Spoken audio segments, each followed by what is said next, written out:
O tema de hoje é vigie e ore para que não caia em tentação. Existe algo extremamente importante que nós precisamos ter na nossa vida como prática. Uma prática de estar vigilantes, de estar observando o que está acontecendo em nossa volta, acontecendo em nossa família, acontecendo no ambiente de trabalho, seja na escola, seja na igreja, onde nós estivermos, nós temos que estar vigilantes. O Senhor Jesus ele fez uma recomendação aos discípulos quando ele estava ali no jardim do Getsemane, próximo ali à sua crucificação, é um alerta para mim, um alerta para você. O texto está lá em Mateus, capítulo 26, versículo 41. Ele vai dizer assim: Vigiai e orai, para que não entreis em tentação. O espírito, na verdade, está pronto, mas a carne é fraca. Olha o que o Senhor Jesus está dizendo para os apóstolos. Olha, vigiem e orem. Fiquem vigilantes, fiquem em oração. Porque eu sei que o espírito de vocês está pronto, mas a carne de vocês ela é fraca. E tem muita gente que usa essa desculpa nos dias de hoje para falar porque pecou. Porque eu pequei? Porque a carne é fraca. Não é desculpa quanto a isso. Os discípulos nesse momento aqui, eles não estavam cometendo nenhum pecado. O que eles estavam era cansados. Eles haviam acompanhado o Senhor Jesus durante uma viagem longa. Quando chegaram em Jerusalém, o Senhor Jesus foi orar e eles não conseguiram acompanhar o momento de oração. E naquele momento que eles não acompanharam a oração, eles cochilaram, eles dormiram. E o Senhor Jesus veio até eles e falou assim: olha, vocês não conseguem vigiar comigo nem uma hora em oração? Ele fala assim: olha, vigiai, orai. Eles não estavam apercebidos do que estava acontecendo. Eles não haviam percebido a angústia que estava na alma do Senhor. Eles olhavam para ele e achavam que era como um dia normal de oração que ele tinha constante.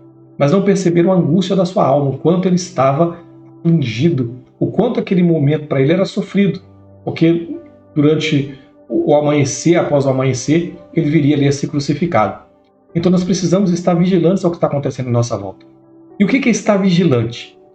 Estar vigilante, nós temos um texto aí muito importante, em Marcos, no capítulo 13, no versículo 35, que o Senhor Jesus ele vai dizer assim: Vigiai, pois, porque não sabeis quando virá o dono da casa, se à tarde, se à meia-noite, se ao cantar do galo, se pela manhã, para que, vindo ele inesperadamente, não vos ache dormindo. O que, porém, vos digo a todos: vigiai. O que ele está dizendo? Nós, como servos dele, como servos de Deus, temos que estar vigilantes na nossa vida. Viver uma vida na expectativa de que a qualquer momento o Senhor Jesus virá.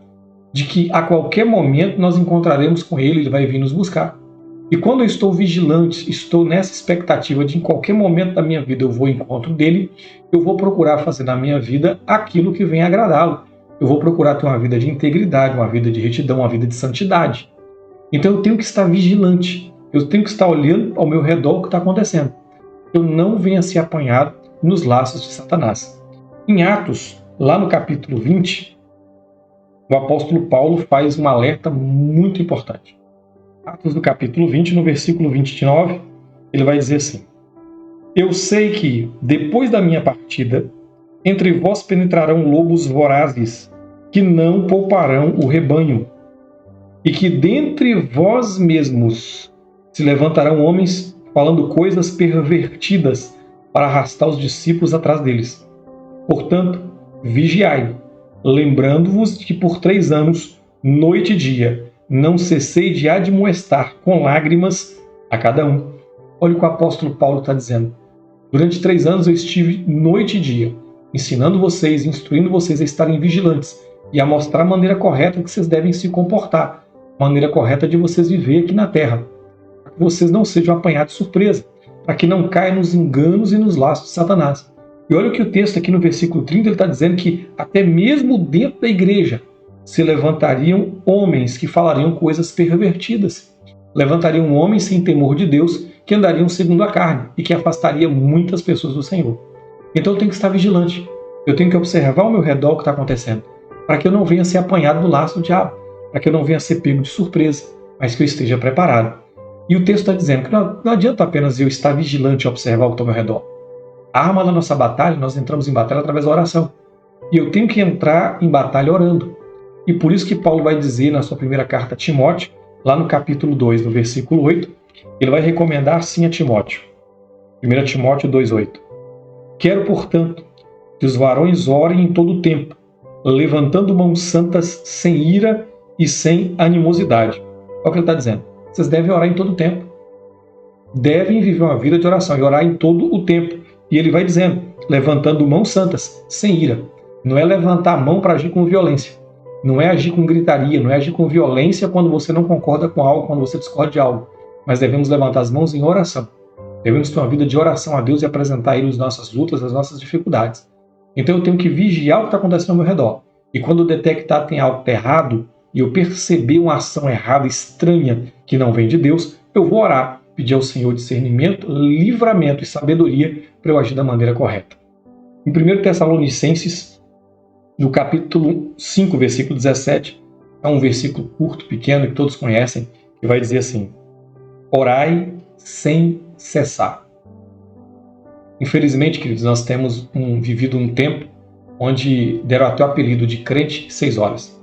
São pessoas que a vida deles é chegar para os líderes, para os pastores, para profetas, evangelistas, seja intercessor, seja quem for, e chega assim, olha, ora por mim.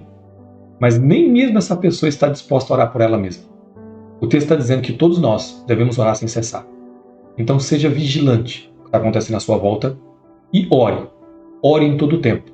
Sem gritarias, sem brigas, sem contendas. Ore sem cessar. Que o Senhor Jesus te dê sabedoria para você entender quando as trevas estão atacando a sua vida, a sua família, estão te atacando, seja no trabalho, seja na escola, que você tenha sabedoria de orar, para que Deus te dê graça, te dê força, te dê estratégia para vencer as artimanhas do diabo. Eu quero orar nesse momento por você e pela sua família. Pai, eu quero apresentar em tuas mãos o meu irmão, a minha irmã, eu quero apresentar a sua família em tuas mãos. A Bíblia diz que o mundo ele jaz no maligno, e nós vivemos cercados, Pai, do ataque das trevas. São ataques na nossa casa, ataques no trabalho, ataques, Senhor, andando na rua. Em cada ambiente em qual nós estamos sujeitos a sermos afligidos pelo diabo. E o Senhor Jesus ele disse que nós devemos orar para não cair em tentações. Então nos ajuda, Espírito Santo, a nos lembrar disso.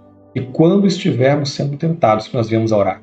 E que nós venhamos a viver uma vida de oração, para que venhamos nos livrar das tentações das trevas. Eu oro por essa casa e por essa família e peço, dê a eles sede, fome da tua presença, entendimento, sabedoria espiritual, para que possam se portar de maneira firme diante dos ataques do adversário, diante dos ataques de Satanás. Eu peço, Pai, em nome de Jesus, abençoe essa casa e essa família. Em nome de Jesus eu oro e agradeço. Amém, queridos.